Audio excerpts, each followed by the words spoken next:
Can you hear me, Brian? No, I got nothing. Can you hear me now? No, Can you hear me now? I hear you. There you are. There you are. Oh, here we are. I'm on two. All right, you're on 2. Oh, let me drink. 3, 2, 1. It's the Stock Podcast. Sound. What's up? This is Keith Kalfas with the Untrapped Podcast. Man, we got Brian Fullerton. Brian's Lawn Maintenance on YouTube. The man, the myth, the legend. He's here. Are we actually recording already? Yeah, we're already recording. I mean, we're cranking. Keith just comes in hot, dude. I'm drinking my energy drink. I'm like, I'm on video. What are we doing? Bro. So, fist bump. What's up, dude? Brian Fullerton here in my basement studio, the digital man cave. Dude, we got cameras, we got lights, man. We just did an episode on Brian's podcast, and it was awesome. Mm-hmm. And we're doing a back-to-back combo here, one on yours, one on mine. What's your podcast? It's going to be called the Fullerton Unfiltered Podcast. I don't know when this is going out, but it's a secret for another 2 weeks. But by the time this probably comes out, it'll be rocking and roll with, it'll come out the end of February, and then hopefully we have new episodes every Monday, Wednesday, Friday, but it'll be called Fullerton Unfiltered. And the idea is just to literally have casual conversations with other guys, you know, business owners, entrepreneurs, people in the green industry, of course, but it's an entirely different take on Brian Fullerton. Like YouTube, I always call is like really pretty, really polished, really edited. You know, it's like a highlight reel. But dude, I want to hear people's stories. Like I want to hear the behind the scenes, people struggle victory, just real life, real topics, real conversations. So the idea is like, you don't really put that kind of content on YouTube. It just doesn't really do well. You know what I mean? But on podcasting, it's kind of like the forum for it. So my idea is to have all these kind of conversations behind the scenes on the podcast. I'm really excited. That's going to be like my new big pet project for 2020. Nice, bro. Mm-hmm. And what an awesome episode it was. And now you're here on the Untrapped Podcast. Yeah. So right now, at the time of this show, we're down season. It's winter, plowing snow. Right. And, I mean, we're literally halfway through the winter. And so you guys are doing crushing it in lawn care all summer. You're making YouTube videos, but now you're plowing snow. Mm-hmm. And We're trying to. We haven't had that busy of a winter. It was pretty light December, pretty light January. February's we had like 5 or 6 snow events in like the first 10, 12 days, you know, and you wouldn't know because you're on tour. You're in Orlando, Florida or whatever and living the dream, you know, looking at 80 degree weather and palm trees. And Liz and I were there like 3 weeks ago, and I'm like, you want to go back? Because Keith and Ashley look like they're having a good time. So that's the idea. you just posted, I saw on my Instagram, you posted a video. You like smashed into a garage door or something with your plow. Yeah. Like I've plowed snow 15 years, and I know like your sensory acuity, you get so good that you can get so close, and you'll get out and you're like, yeah, I dropped that bitch like 2 inches from hitting the garage. How did you hit it? Dude, okay, so this will probably get blown out of proportion, but it was a tap-roo. Okay, it was just the rubber snow guard deflector that is on the front of the plow. It came down and it kissed the garage. No dent, thankfully. No scrape, thankfully. Had a little household cleaner, fantastic, 409 or whatever. And I bought it at my gas station. I was freaking out, to be honest with you, bro. I was like, oh no, the thing finally happened. The inevitable. Like I'm out of business. This customer's gonna freak out on me. And now I'm gonna put this on YouTube, and people are probably gonna, like all that stuff. And it was actually really blown out of proportion. But I milked it. I had to make a YouTube video because who hasn't gotten afraid of hitting a garage door with their plow? But it was just a little kiss, little tap. Customer was totally cool, totally fine. Thank God. And life goes on. But yeah, it's been a decent little 2 weeks plowing snow. We've put a couple bucks in the bank, thankfully. Well, invoiced a couple bucks, and hopefully everybody pays their bill, and you know how that goes. So Nice. Yeah, and plowing snow, dude. There was literally, it was like 18 inches of snow. Mm-hmm. I was plowing an apartment complex, and right at the center of the main drag, the blacktop dipped. Ooh. And there was a manhole, but it was a convex one that sticks up. Oh. And the snow was so heavy I couldn't even get through it, so I put it in V mode. Mm-hmm. I was going like 15 miles per hour in V mode, making my initial clear. And the front of the V, dude, I hit the manhole cover so hard that the truck stopped. The ass end of the truck popped up in the air. It blew the whole back windshield out. Holy and I crap. smashed my head on. Dude, I totaled an entire truck. For and real. I couldn't turn my neck or head or anything. Not good. I had to go see a chiropractor and shit. I just like Was it back at the old company that that you were working for? One of the national landscape companies or whatever? Or was yeah, this was a company that I was working at before. Oh, okay. I think this is when I first started my business and I was doing snow plowing, subcontracting. Oh, okay. Another time, that's what, like, I quit plowing snow It's a grind, bro. because Yeah. I was, I had other, I remember talk about that. I remember you saying you said this like on Instagram or a YouTube video a couple days ago because or maybe it was like a live stream. Somebody was asking you, why don't you plow snow? And you're like, dude, because it sucks because you're on call. You can't leave. You can't go 2 minutes down the road without it, turning into, oh, we got 1.5 inches of snow. You're gonna come out here and do my driveway, do my sidewalks, and it's totally true. Like if we didn't make the money we make, there's no way I'd do snow. I mean, I've always talked to Liz. I'm like, hey, we could always subcontract this whole thing out. We're not rich, but like we don't overly need it. It's all extra credit. But it helps pay the bills and makes going in the spring that much easier, obviously. But it's tough, man. And we don't even salt. I have a subcontractor that salts. But if you take plowing and salting, dude, you're going 40, 50 times out there in 90 days. It means every other day you're going out there doing salting or snow, which doesn't sound like it's not bad because you're working, dude. It's a business, right? You're making money, but it's not like mowing grass where it's like fun, it's nice, it's predictable. It's like you're out in the sun. It's like 10 degrees out, the wind's whipping, it sucks, it's brutal. You're out 2 a.m, 4 a.m. dude, I Never sleeping. 90% of snow I love doing because dude, Joe Rogan podcast. I even dive into the conspiracy podcast. You can have conversations and catch up with your buddies who plow snow at 3 a.m. It's so weird. and get out and make some yellow snow. I'm I'm talking to my friend Mike Bedell at 4 a.m. for an hour and a half. Another kid, Alex, like some of the people that listen to the podcast, like they're all out hanging out. They're shooting me messages on Instagram. They're getting same snowstorm in Chicago, same snowstorm in Ohio that we get blanketed with. And I'm like, dude, what are you up to? Like, there's a guy Dylan Solo Cuts Landscaping. He called me. We talked for like an hour and a half at I don't know, like 5:36 in the morning because he's got a job where he's currently delivering like food, like Cisco or whatever. And so they deliver food from like 5 a.m. to 2 p.m. And he texted me at 5:30. He's like, dude, I'm still working today, man. Like we got 2 inches over here. How much you guys got? I'm like 6 inches. I'm like, dude, call me. Like, he's got his Bluetooth in, right? So we do the whole deal and we're hanging out. And so we have like this hour and a half long, just do really super deep, really real conversation. And he calls me, he goes, ever expect to have a conversation at 5:30 in the morning? I go, you kidding me? I just got off the phone with somebody else an hour ago. so when you're plowing snow, it's a different world out there. You got to be a little crazy to do snow, just to be honest with you. And we can't do it now. We're all over the country. Like Right. I mean, literally, we're gone in 3 different states just this month.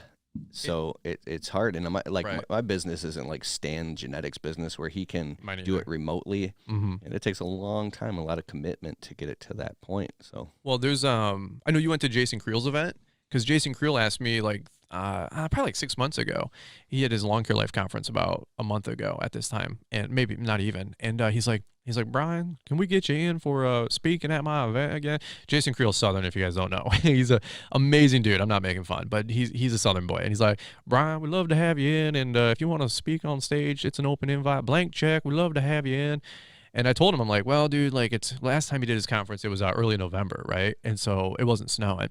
And so this time it was like mid-January. And I'm like, well, 25% chance I ain't going to be able to make it because, it's going to be snowing. He goes, oh, well, I can't really bank on that. I go, I will be your backup if something falls through because I'll pay the insurance on the flight and I can be there in 24 hours. But I'm like, you need to get my boy Keith Kalfas. He's like, yeah, I know Keith. He's like, I've never really got to like talk to him one-on-one. Is he a nice guy? And that's my Southern accent, by the way. And I go, dude, get Keith there, man. And by the way, all the reports came in because Jason told me, I had him on my podcast, that you stole the show. Everybody else that was there did a great job, but he said everybody overwhelmingly, I guess he sends out a, you don't know this, but he sent out a feedback report, like a survey, and everybody said like, who's your favorite person or topic? And I guess like overwhelmingly people said you, which, spoiler alert, no surprise there. So good job. oh, thanks, man. Yeah, here, send the $20 check in the mail, right? For the shout out. Oh, we're live streaming. Wow. Yeah, we're on the Untrapped Podcast right now and live streaming on Instagram Live. We have Brian's Lawn Maintenance. And guys, if you want to see the show, Wow, I'm on the big screen behind you. yeah, on the big screen, gotta just type in the Untrapped Podcast on YouTube, and that'll all be on the video on that channel. Or you can listen to the podcast. Just type in Untrapped Podcast. We're live streaming on This guy's got this Instagram, Joe Rogan studio going on. There's TVs, there's monitors. I don't even know where to look right now. I feel like Will Ferrell. I don't know what to do with my hands, and it's pretty funny, dude. When you get two nerds like us together in the basement, we're just having fun. So this is good. But so we can get back to the podcast, I'm going to turn this off. I just want to say what's up, guys. We just did an episode on Brian's podcast as well. 2 weeks. In 2 weeks, it'll be out. 2 weeks. What's up, guys? How we doing? Yeah, dog. Love you guys. All right, peace. Cool. Well, this is cool, man. You got this whole setup down here. I wish we could turn the audio, turn the video around, like point out, because there's so much stuff going on down here. Like, you got this like studio thing. All I'm looking at is like dollar signs. I'm like, that's $200. That's a cute camera. Like, that's a sweet camera. This is going on, and you got this whole like production, bro. Me, I got like my little board. I carry it like under my like a little trapper keeper, walking into your house. I'm like, hey man, I'm here to do a podcast. I look like Charlie Brown out there walking around. He's like, this house, come over here. I'm like, I'm just like wandering around aimlessly. So You're a beast, man. I don't know about that. There you go. So I want to ask you about two things. One is your actual lawn care business, your plans in the spring, and then two, the other thing is you had the Launchpreneur Academy. Yeah. That I went to. It was an awesome experience, man. I learned so much there, and Thanks. It was a good time. Thanks for speaking at it. you're doing that again this year. Yeah. November 7th. I think it's Saturday. We're gonna do same thing. Maybe like 20% bigger. We got a different room because we were busting at the seams at the last one. There's going to be so many more announcements, but yeah, November 7th, Saturday. Hoping to have you in speaking again. I've already talked to you behind the scenes a little bit, and dude, it's going to be really, really cool. Hopefully get Stan there again, a couple other guys. We're going to rotate a few speakers. Not that they didn't do a good job. They did an amazing job, but just, change it up, keep it fresh. It was really good. Yeah, lawn care season's coming up, dude. I don't mind winter, like I said. I definitely am more of a grass cutting guy, I like making the money of snow. It's just, it's so hit or miss sometimes. But yeah, I run a maintenance business, man. I love cutting grass. I love being out there. It sounds so cliche. Even like this will be our 13th or 14th season, but like it's still like one of those I've never felt like I've worked a day in my life, deals. Like I love cutting grass. I've never woke up one day and I'm like, I'm done with this. I don't like mowing. And yeah, we tote the camera around with us, 2-3 days a week, and try to capture some content while we're out there mowing. Just capture videos and edit that nights and weekends. And but yeah, dude, I love cutting grass. Now, you said like spring's right around the corner. That's always debatable. In Michigan, we don't get like the nicer weather till June. So I see the guys right now on Instagram. I'm watching them in Texas, and Florida. They're already starting back up. I'm like, we're not gonna be mowing grass for dude, for real. Like, I'm like, we're not even gonna be mowing until end of April, early May at best. Like, it's just Michigan. It's the Midwest. So like these guys in Texas, they're like, yeah, I just got my new mower. We're gonna go lay some stripes this week. I'm like, right now it's like early February. It's actually Valentine's Day. So our wives are hanging out together. They said, screw you guys. No, I'm just kidding. Oh yeah, Valentine's Day. You can do anything tonight for the girl? Every Valentine's Day, yeah, we We go out to dinner at this nice Italian restaurant down the street. Ooh. And I buy my wife roses and a card, and we spend the whole evening together. I love it. I love it. Liz and I told her, hey, we're doing dinner tonight at 6, actually with a friend of mine, Mike Bedell, and we're a really nice steakhouse that Mike introduced me to, and it's way above my pay grade, and but it's really, really good food, some of the best food in Michigan. It's called the Big Rock, like steak and lobster. It's super good. But I'm like, hey, do you have anything going on in the morning? She's like, no. I'm like, cool, I'm gonna go do a podcast or two with Keith on the east side, and I'm leaving at 8 a.m. She's like, what? I'm like, bye. So anyway, we're working today, man. No days off. TGIF. The grind includes Friday. The grind includes Friday. Yeah. Hey, I want to ask you about lawn care. My first couple years in my landscape business, I did cut grass my whole life. And I started cutting grass naturally when I had my business. And I was doing maintenance and lawn care. And I had to start pushing all my lawns to Sunday. Oh, wow. I was going out and doing them a Saturday and Sunday on the weekends. Sure. And then I had so much request for landscaping installs and maintenance that my lawns became this huge pain in the ass. Sure. So I literally gave them all away. Right. And I went full blown and I never thought that would happen.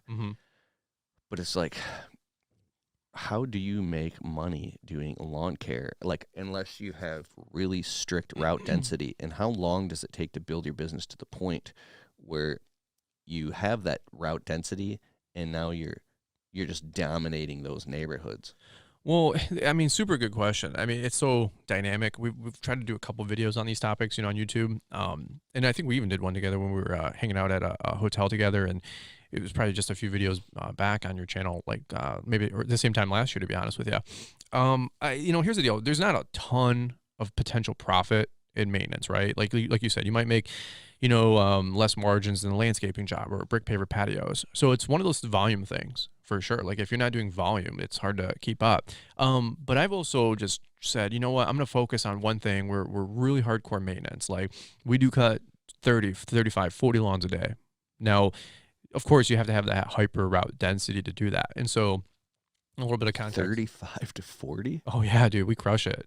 Like, we don't even rack the mower. Like, there's times we drop it off at 8, we rack it at noon, we go to lunch for 35, 45 minutes at Jimmy John's, we come back, we drop the mower, and I just literally shuttle house to house to house to house to house to house. Word. Dude, totally.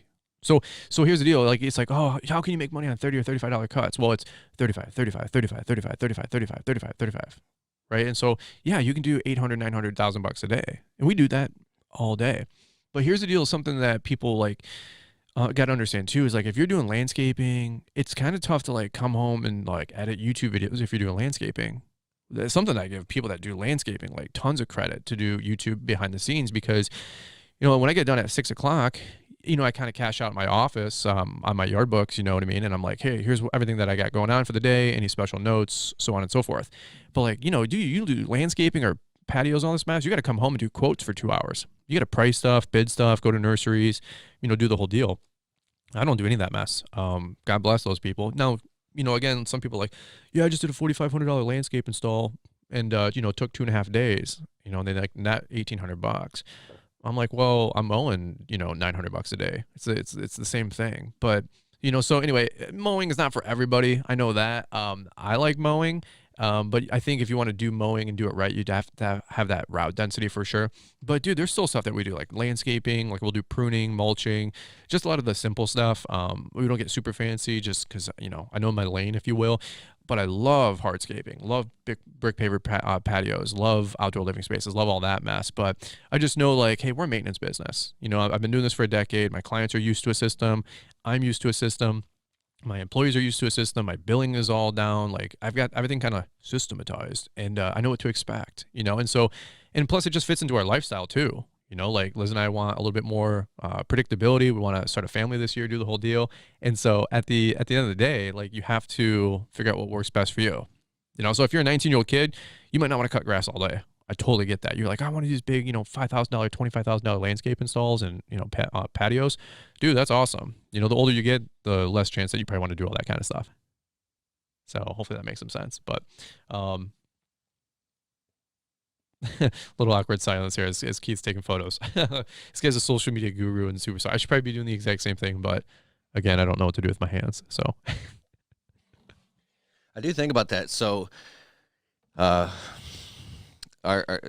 business is 4 different quadrants. We do maintenance, landscaping installs, tree work, and window cleaning. The highest profit margin thing that we do is pruning, tree trimming all day. I'd imagine, yeah. Okay, because you see it, make it disappear, in and out, peace. And it's big shit that the customers can't get themselves type thing, whatever. Yeah. So the lowest profit thing we do is general maintenance hourly, like pulling weeds and stuff like that. Now, the highest ticket revenue generator we do is landscape installs. We do jobs from 6 to 10 grand. But at the end of the day, when I look at the numbers, the profit margin only goes up on, like, so if we do a $4,000 to $5,000 landscape job, even $2,500, the profit margin is only, it's 28%. And it only goes up above 50% after we cross 5-6 grand. Basically, the bigger the job, Right. the higher the ticket price, the more revenue that you can fit into little tiny pockets, and the Right. more now it's a time game. How quickly and efficiently can you Well, get this thing done? 20 yards of mulch versus 3 yards of mulch. And you got a spread finally. Yeah, at some point you tip a fulcrum, Right. and then or you go rent out a machine or buy a machine depending on how much, if you can fulfill the production capabilities of that machine. But what I'm saying is that landscape installs versus you doing what you're doing, it's the same. Yeah. Up until a certain point, and that's when you're fully invested into landscape installs, and then you've got a Right. cookie cutter system. I've competed against big companies that's all they do is installs, Mm-hmm. and I can't beat them, even though they're a bigger company with more overhead than me. Their price is actually cheaper than mine Sure. because they've got a system down to where they can just bang them out Yep. fast. They've got everything that they need, and so in the end of the day, I've been pissed off. The reason I'm saying this is because I've been on a landscape jobs. Oh yeah, I got an $8,000 job, and then we're on it, and it's like literally like the third, and it's running into a fourth day, and I'm pissed off counting my numbers, saying I just literally ran all over the place to the landscape supply like 5 times and all this crazy shit over everything with a fine-tooth comb to finish this job. Sure. And it was so many different variables, and I'll call up my buddies who are landscapers. That's why I quit doing landscape installs, bro. I was sick of it. That's why we just do maintenance or this or that. Oh, 'Cause that's why we do brick pavers, and if it's not 35 grand, we don't touch it. I'm like, what do you make on a 35 grand install? They're like, oh, dude, we made like 6 grand. I'm like, nice, dude. How long did it take you? Oh, 6 days. I'm like, yeah, but I'm mowing 900 a day. Like, so I don't know. And they have like $100,000 skid steer, right? And like all this, there's no right or wrong answer, dude. You just have to learn your freaking business and learn your numbers and figure out what makes sense for you. There's just some things that real quick, you can make really good money doing that if you do it right and you do it a lot, and you can crush it in landscape installs. Totally. But it's just but yeah, it seems that you've got your mowing business locked down, and that's this interesting novel thing that you do. It's that route density, bro. Yeah. Well, it's funny if out of the 100 different things that you had to do right in a business, there's maybe like the first 5 or 6 I actually did right. Everything else I had to like learn over the last decade, let alone the last 4 or 5 years, especially, dude, throwing my life up on the internet, right? And just like going through the crucible and getting judged and comments and feedback and critiquing, all of it. Awesome. The good, the bad, and the ugly, right? But as we've continued to grow, I'm still pruning my lower 10% of my customers, right? The ones that don't make money. We're raising our prices 10% per year on all of our clients, and we lose a few, we gain a few. So this year we just sent out all of our loan agreements. Oh, dude, all of our prices are up like 20%. I just said, screw it. Like, I'm sick and tired of not getting paid what I'm worth. Like, your talk for my live event, dude, I keep talking to, every day I'm plugging this thing on Instagram and YouTube. Like, people are like, oh, I just bought your live recap from your Launchpreneur Academy live event, right? I'm like, or I'm about to. Is it worth it? Is it worth $100? And I get it. $100 is a lot of money. I'm like, dude, just Keith Kalfas' talk alone stole the show and is worth 10 grand to me. Why? And it's not like this hyperbole, right? Like, I will make $10,000 more minimum by just knowing my quote unquote worth as a human being. I'm not even talking like numbers, like what's your per man hour rate. I'm just talking about like, man, I am so worth more just between this talk that you and Stan both delivered, about like knowing your worth and don't let people talk you down, and, go find a contractor right now that can actually do a good job and show up and do quality work. And I'm like, dude, I'm that guy. I'm 33. I'm not a kid anymore. Right. I'm a professional. And I had to like change the way I even view myself and all this other mess. And I'm not saying like egotistical or pretentious. I'm just saying like, dude, we do a good job. Like, I'm really proud of the work that we do every day. And so anyway, like, I know like our numbers are going up because we're raising prices. We're pruning the headaches, and 2 years ago the problems were glaring, right? And now we're just continuously refining, right? Continuously refining the business to continue to make more money. And I'm jacked about 2020. I think it's going to be a breakout year for so many people. I've heard so many people across the board say like 2018, like people were just trying to dial it in. 2019, a lot of people were pruning and focusing. And like you said, I know so many people, they're like, yeah, I'm done doing this. I'm done doing that. Or I got into this because I was listening to this one guy, and I'm like, dude, I hate it, or I don't have the equipment for it. Right. And, then you look at all this mess and I've always been a like lean, pruning and leaning. I've always like lean marketing, lean this, lean. I'm like, we're always cutting out the fat. And I'm like, dude, if anything, I'm just getting more and more lean, and, so I think so many people listening to my content, your content, I wouldn't even say it's just green industry. I just think it's business in general. People are trying to focus, you look at so many different companies or dropping companies and dropping product lines. Just do the one thing and do it really, really well. So anyway, I think so many people listening are kind of in that phase, and you know what that means? Hyper profitable. Like I'm pumped about what we're gonna net, what we're gonna gross. 2020 is gonna be a really good year. So Just letting that sink in. I was thinking about how valuable it is what we have at our fingertips, social media and podcasts and live events, and how this community has grown to what it is today. Like totally. literally 6-7 years ago, it wasn't like this. You were out on your own, dude. I call it throwing mud up against the wall and see what sticks. Right? We've all heard that one. That was me in my first 10 years. And then 4 or 5 years ago, I saw you and like Greg Chisholm and Geek to Freak and those guys, and Top Notch, B&B Lawn Care. People listening to this podcast probably know of these guys. I wouldn't say like everybody's like trying to do like how-tos and reviews. They were just like kind of documenting their life and just having a good time, just putting stuff out on YouTube. But dude, like I always tell people, like I've been a product of YouTube as well. Like it's a two-way street. Like I've tried to dispense as much good info that I can, that I've done right. I've talked about the failures of what I've done wrong, but at the same point, like I just did a video like a week ago. I don't know when this podcast will come out, but I did a video not even a couple days ago talking about snow plowing, right? And whether or not to do residential and whether or not to do sidewalks part of residential. Dude, I could look up the video right now on my phone, but it had like 600 likes, 7,000 views, and like 200 comments in a day. 200 people leaving a paragraph on the video. Like, don't do shoveling, don't do residential. And then the next camp, do shoveling, do residential, but charge more. The next guy, like, well, we do this, this, and this. And like, some of these people have been doing this for 10, 15, 20, 25 years, and all these guys like, yeah, we dropped residential 20 years ago, never looked back. Next guy, I've been doing it for 10 years. We started with residential. We got more commercial, but we only do driveways only because the shoveling takes time. Like these little, so small nuances, right? Of like the business. You didn't have these kind of conversations 5 years ago. Nobody's competition, because I don't know where this guy lives in Colorado. I don't know where this guy lives in Utah. This guy lives in Cleveland, Ohio. This guy lives in Grand Rapids, Michigan. These people they're not competition. They might be competition to the guy next door. So that's why you can't ask those questions. But you go watch Brian's Lawn Maintenance, and it got 200 comments there about how to price your shoveling or your snow removal or your lawn maintenance or your mulch prices. Like, I throw that all up there, and now there's 200, 300, 400, 500 comments, and you have these conversations. Well, what does that do? We all make more money. We all get better. It elevates the industry. It elevates the conversations, and it just makes us all better people. And dude, I'm a product of all that stuff too. So I'm always forever humble, forever thankful. Like, it's not lip service. Like, I don't know any other way to say it. Like my business has doubled in the last 12, 18 months because of all the stuff I've learned from guys like you, guys like everybody that comments, And so, yeah, I mean, that wasn't even a thing though 10 years ago. In my defense and a couple other people's defense, like that wasn't even a thing 10 years ago. We might have had like Lawn Site or lawnforum.com. You know what I mean? Like, it wasn't even a conversation. There was no word called mentorship or coach. You know what I mean? Like, that wasn't even a thing 10 years ago. So powerful. I just get excited. I got an energy drink in me, and I'm just like, I feel like I don't have to even respond much when you're talking. You get on a roll, and I'm just picturing everything you're saying, and you're answering everything that I could ask. Well, that's my role. My role is to make your life easy. I'm just kidding. Brian's Lawn Maintenance, we aim to please.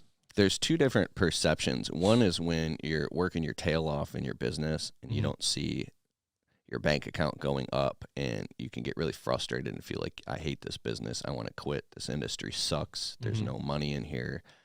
And then another one is like, well, wait a second. This thing pays all my bills, and I have a roof over my head, and I have gas in my truck, and my insurance is paid, and we're going out to eat on Friday night. Right. Like, what's true? Well, I am that guy. We've been doing this for 13 years. I don't have $1.3 million in the bank. So what's the disconnect, right? Because there's other guys that probably do, or $250,000 in the bank, $100,000, and more than what I do in the bank, right? So what's the disconnect? The disconnect is some people had a better grip on it. They had a better perspective. They had some better context, and they had some better teaching and training, and they have a different thought process. But if you don't know, again, it just goes full circle. If you don't know what you don't know, how can you work on those things?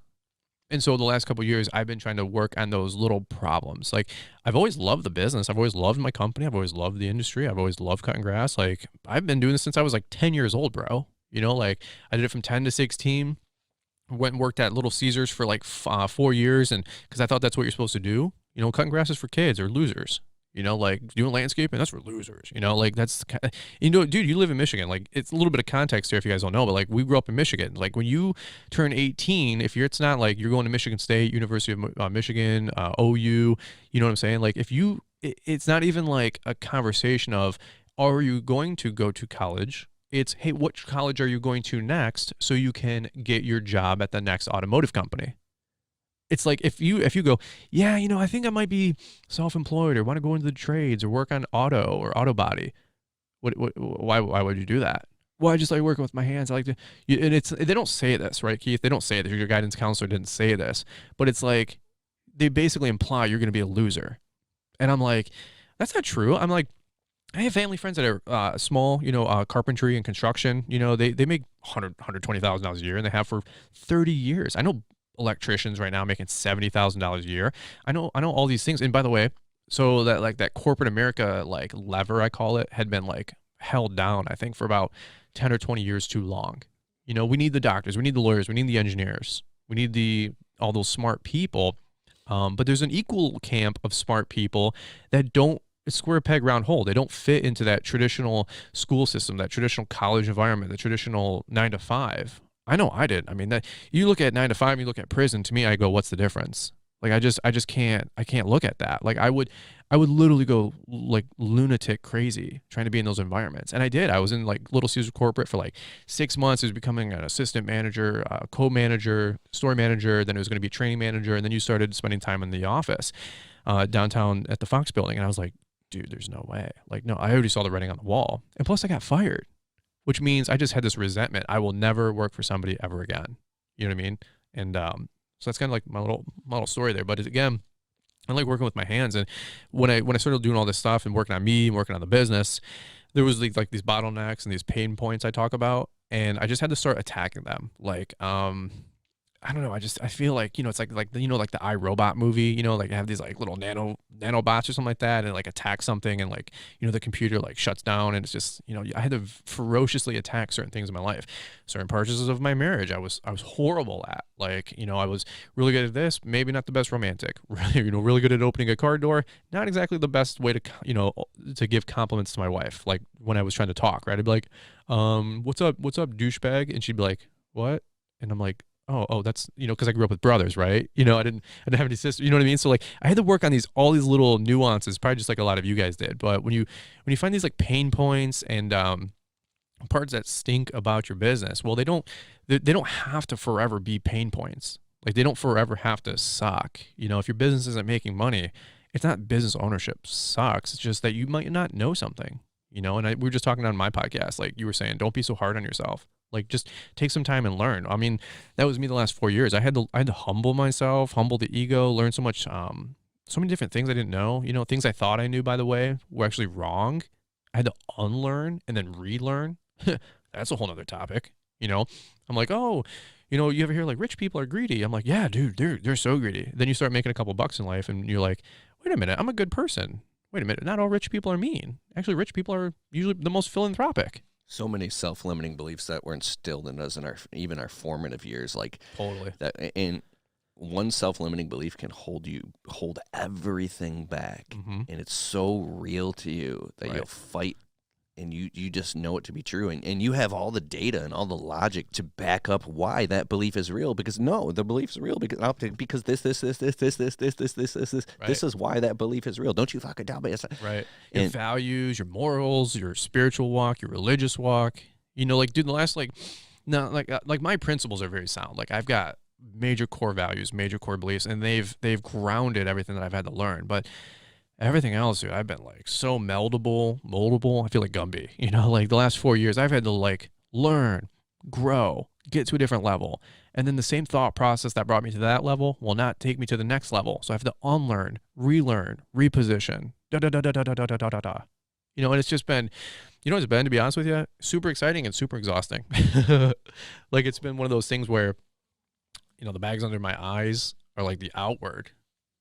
But people don't understand there's something internally going on, and it's just exhaustion. Like there's sometimes people look at my eyes and like they're glossed over and they're like, what do you want? I go, I just don't have any sleep. I've been working 80 hours, 100 hours a week to take care of my girl and my mom who's getting older and my girl's mom who's getting older. And I see the writing on the wall. I'm like, okay, I'm going to be a couple people's 401k here. Like, so anyway, that's why I go. Plus I just get caught up in helping people because I know how much pain was like behind the scenes in my life, with like not having money, not feeling successful, not feeling accomplished. All these different, like you said, societal peer pressures, not having a home, not having kids, not having a girl, not having nice cars, all this, fill in your poison, pick your poison, I would say, no watches, no clothes, no cars, no shoes, no nothing. Right. And so I just wanted to right a lot of not wrongs, but I don't know, dude, when I start learning how to be successful, I then kind of realized I need to make up for some lost time. Actually, I'll give you an analogy. Imagine this. Imagine you got this huge cylindrical just steel drum, right, on this like perfect axle. This thing is just like perfectly like NASA precision tools, right? This huge wheel that's just spinning. It's going as fast as you can imagine, spinning. And that was like the last 10 years of my life was I put my hands on this wheel, right? And this disc, it was just spinning and I put my hands on it and it would like, I tried to slow it down and I'd make like a little bit of effort on it, but like my hands would burn up. So I got to take my hands off. Right. And then I'm like, oh, I got to get this steel things from stopping the spin. So like I put my hands on it again and like it'd burn my hands off and I got like, oh, it hurts, but it would start to slow down just so incrementally. Right. But you wouldn't even notice. And then like I turn around, I put my back on it, right? Like I'm like, oh, I'll just put my back on it, burn it up. And it would like really kind of like, pump the brakes on it. But this thing is, this, 2-ton steel wheel just spinning and spinning and spinning. Well, I was just trying to stop it and stop it and stop it. I'd stop it and put my hands on it. And, by the way, it took about 10 years for this wheel, like this Price is Right wheel, you know what I mean? To just stop spinning. And I was like, okay. This was about 2 to 3 years ago. The wheel like the speeding locomotive train of life happening fast, just going running you over, and you can't. 100%. What is it? It's life. It's just, you know what it is. It's so many negative cycles. It's poverty. It's my family's name. It's my relationship. It's my everything. It's like all these different problems. This wheel is this all-encompassing problem of like me not being able to live up to my full potential. All negative beliefs, self-limiting beliefs, just all the toxicity, just enough of this life, all this life coming at me, you know what I mean? And it's just like, I got to stop it. You know what I mean? Like dude, this is so funny. I've never shared this story, but I literally remember going down the road about 4 or 5 years ago, probably about 4 years ago. And I was driving and it just like, I was having this exact same internal dialogue and conversation with myself. And I'm just like, why is all this stuff happening? Why can't I make it? Why is my life not propelling forward like I want? And dude, like, I swear to God, like the Holy Spirit jumped up in me. And I yelled out loud in my truck. It was such a weird experience because I've never had this happen. But I yelled out, "Well, fight back!" Like, dude, I had this whole out of body experience. Like, I did not say those words. Like, I was just like, I had this crazy out of body experience where I just screamed at my truck. I remember I was on the road going to my mom's house, and I just went, "Fight back!" I was like, "What the is that?" It wasn't me, but that was like God and the Holy Spirit in my interpretation yelling at me to be like, stop with the whining. Like, stop. Like, put your shit together. Get your shit together. And so here's what happened. It took me 10 years to stop all these negative things going on in my life, right? And then I meet Liz 6-7 years ago, and we've been married for 5 and just rock. She is like my girl. She is my everything, right? Like, I love my girl. And so I'm starting to, about 6 years ago, we kind of meet and I start having this big steel drum. Well, the story doesn't stop just because I got the thing to stop spinning, right? Now I got to start spinning it the other way. You know what I'm saying? So now I get on this drum and I put my hands on it and I push it upwards. I'm like, we got to get this thing spinning. This is prosperity. This is wealth. This is happiness. This is momentum, right? So I'm moving this wheel and it starts kicking upwards. Okay. Well, so I put my hands on it and it peaks upwards, but then I take my hands off it and it kind of like turns back a quarter turn and it goes right back to where it was. And that was my first lesson about consistency, right? Because you can't just, if you stop the wheel too, and then you want to push the wheel up, you have to continue momentum, right? You can't go to the gym for 2 hours one day and not go the next 3 days and go every week for every day for the year, right? Like one of the things I say a lot, and I borrowed it from somebody else, was you never quite own success. You can only rent it. Your rent is due every day. I heard that quote, and that spoke volumes to my life. So 4 or 5 years ago, I heard that quote. And so what happens is I start pushing on the wheel. What does that mean? I'm raising my prices. I'm knowing my worth. I'm learning my business. I'm working on my accounting. I'm working on my finances. I'm working on my relationship. I'm working on my spiritual walk. Like every little thing, every single day, working on all this stuff. So I'm pushing the wheel. And the wheel like went one whole rotation. Holy crap! I'm already exhausted, right? Because it's tough, dude. Like, there's no momentum in the beginning. I'm pushing this wheel some more. I meet Liz. Hey, like, what's up? I'm going this way. We're going on this adventure. She's like, hey, I like you. You're a good looking dude. Let's do this thing. So we're having some fun. And I go, hey, by the way, I pull back this curtain, right? And by the way, she had her own wheel. And it took about 2-3 years for me to stop her wheel. And so our wheels combined in this weird fictitious analogy. And now we got this big ass wheel, and it's like barely got enough spinning, right? So what do? Liz and I, we both start putting our hands on this wheel, right? And this wheel starts picking up a little bit of steam, and we're slapping it. We're trying to spin it, right? And then my younger brother behind the scenes, he's helping me with stuff. I meet a Keith Kalfas in my life. Keith doesn't even know that he's here, and Keith's spinning this wheel up, doing the whole thing. I meet a Stanley Dirt Monkey behind the scenes. And, sometimes I meet Stan, and Stan comes running over, and Stan starts helping me flip up the wheel. And he doesn't know that, but Stan's helping me spin this wheel the right way. I meet all these people on YouTube. And again, it's this two-way street, and they don't know this, but they're figuratively helping me spin this wheel upwards, right? And now behind the scenes, by the way, this took 4.5, 5 years. But now this wheel starts to pick up some steam. And by the way, the momentum, because of the weight of this ball bearing, this steel drum, it's starting to spin on its own, right? And it's kind of got the self-reinforcing momentum. And by the way, what am I doing now? I'm still, as hard as you can imagine, because I'm still paying my dues, I'm still paying rent every day, smacking this wheel as hard as I can every single day to get it to go faster, to continue this momentum. And by the way, like the size of this bearing continues to grow because my life continues to grow. And so this momentum cycle is some stuff that I read about, but I just didn't understand it until I went through it. And by the way, like, hopefully people understand, like, I haven't arrived. Hopefully folks understand, like, I'm still in the process, right? Hopefully folks understand, like, I'm not, this multi-millionaire guy, but I'm just telling you, here's what folks don't understand. Like, they see a more finished product that I've been, on YouTube, but what they don't understand is, like, I grew up with nothing. I grew up in a double wide trailer, right? Like, I didn't come as far back as you. Like, we just shared your story on my podcast. And I didn't know it was that rough. And I could just give you so much credit for where you're at today. So I wasn't that far back, but we were still really far back.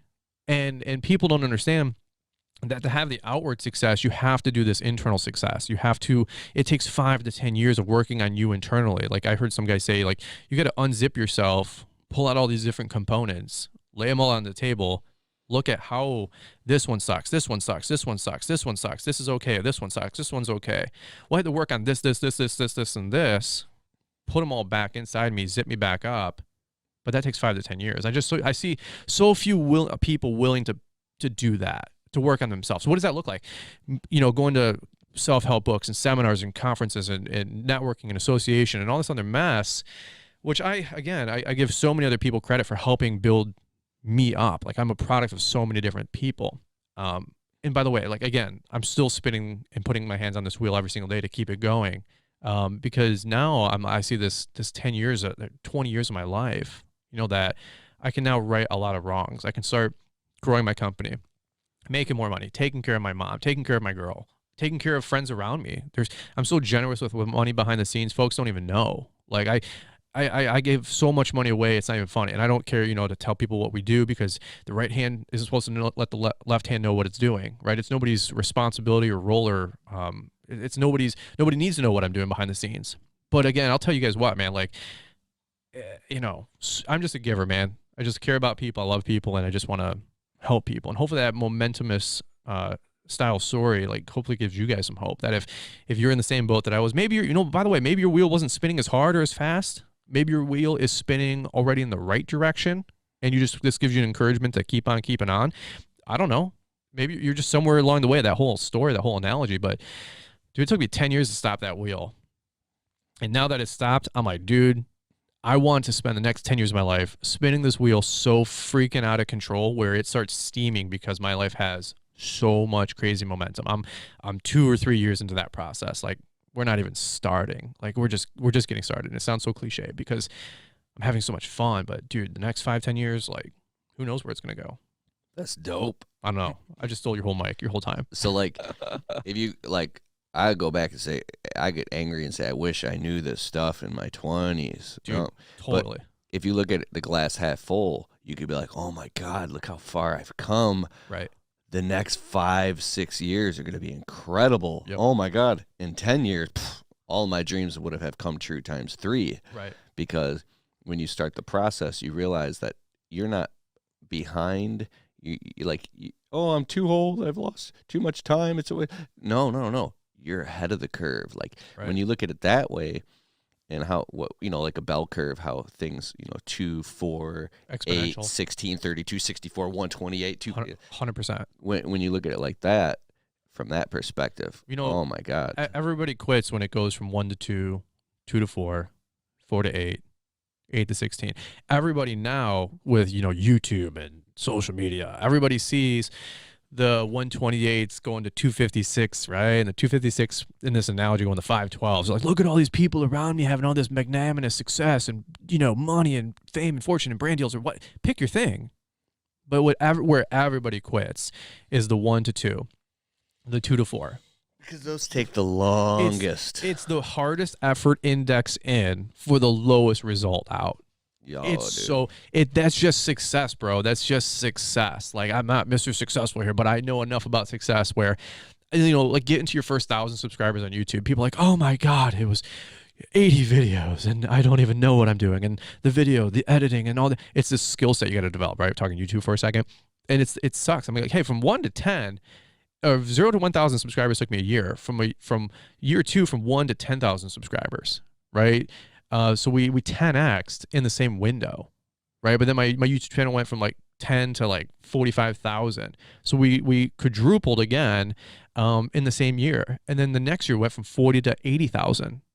Yeah, and when you do that and you see it happen in your own life, your own business, your own projects, you start to say, what levers can I pull that give me geometric results? Sure. How can me with my truck and trailer, my yard signs, or my marketing out working in a neighborhood? Right. Wait a second.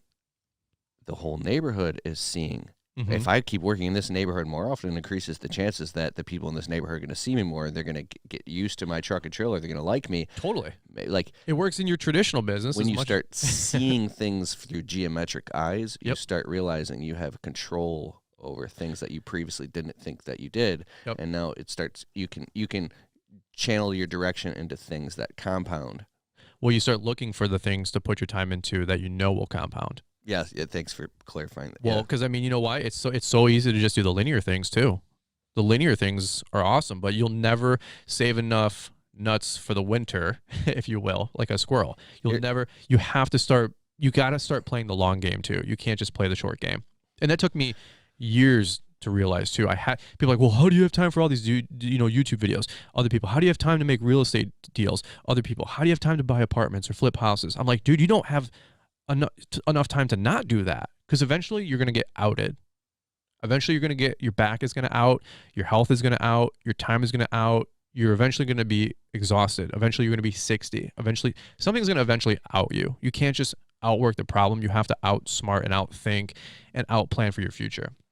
And by the way, one other thing I'll say is this is not exclusive. Like your breakthrough, I always thought it was exclusive to other people. Like for real, bro. Like I always thought other people would say like they've had their breakthroughs, they get successful, and by the way, like I'm like 2 years into this like upward tick. Like I'm not professing to have arrived. There's no way I'll say that. But I always like, well, look at everybody else having the breakthrough. Look at this guy on YouTube or Instagram or this or that or family members, right? Like when's mine's coming? And so I only share just to relate that I'm in the process, just like you guys are. Like somebody might be one season ahead of you, but we're all on that same train. Well, I do think that on that spectrum, looking at somebody else who's crushing it, if it gets you jealous or upset or angry or makes you go through a season where you become competitive or like, I got to figure this thing out. How are they doing? There's two different ways. Or you can look at it and it's inspirational, but sometimes that might be the I say the both are pain great. it takes to get you to take action. Because if you really want to say things that you say you want, Well, I call it righteous anger. I built everything over the last 4 years on righteous anger and competitiveness. So it's funny because like externally, I am not loud, outspoken, Mr. People Skills. Like I'm not Mr.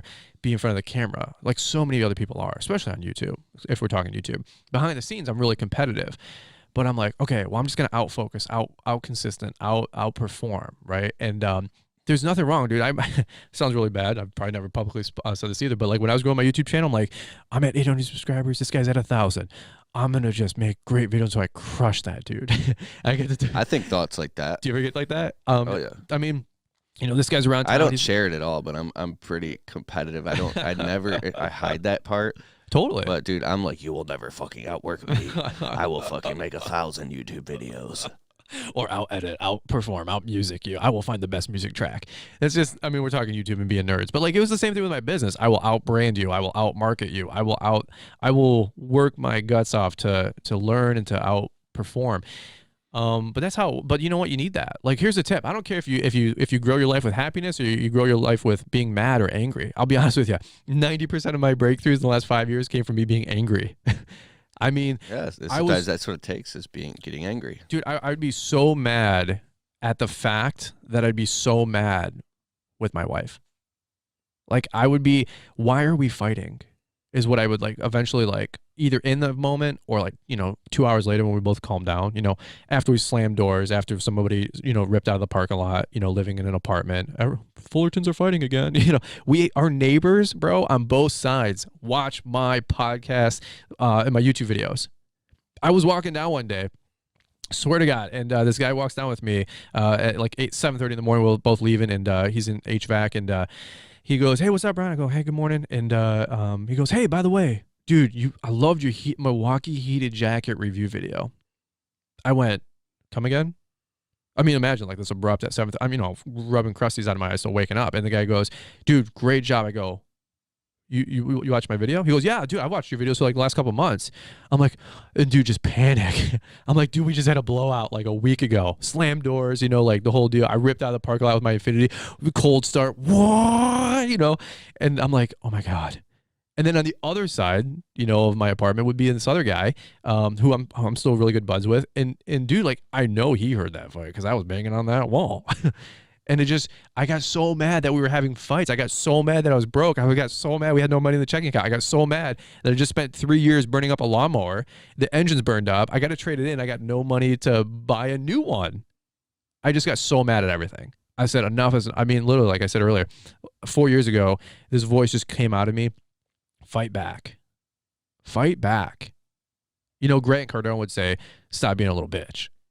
But for me, it was fight back. My word is bold. What Bold? would the bold Keith do? Yeah, fight back. Mm. So if you have to snap and get angry and flip out, dude, to say fuck that. Yeah. Well, I'm that. gonna be honest with you. Like that disc, it was spinning. The cavalry wasn't coming. Right, the cylinder that's spinning, this Price is Right wheel, it's spinning, it's spinning, it's spinning. Who's gonna stop it? Like, dude, sorry, it's up to you. If it is to be, it's up to me. What's the old one? Work like it depends on you, pray like it depends on him. I mean, that's how my whole story was. So that's what I got, dog. Fight back, dude. All right, let's wrap this up, dude. Awesome having you on the show. Where can everybody find you, Brian? Brian's Law Maintenance YouTube, Brian's Law Maintenance Instagram, and then the Fullerton Unfiltered Podcast. It's going to be my new thing for 2020, and people want the real story, the real conversations behind the scenes. Whether you guys know it or not, you can't. YouTube is just not the forum for that, right? Podcasting it is, and so invite you guys to come hang out. If you guys want some belief that if I can do it, you can do it. I'm that guy. Come hang out. I'll raise your belief, and I think you have a good time hanging out. So, whoop whoop. We out? We out. Thanks again for joining. Awesome, bro. Hey. Yes. And I got some pictures. I'm putting this up. Your Instagram and my Instagram. Yes. Check it out. Check out the stories. Thanks for having me. Untrapped. Untrapped. We'll see you guys.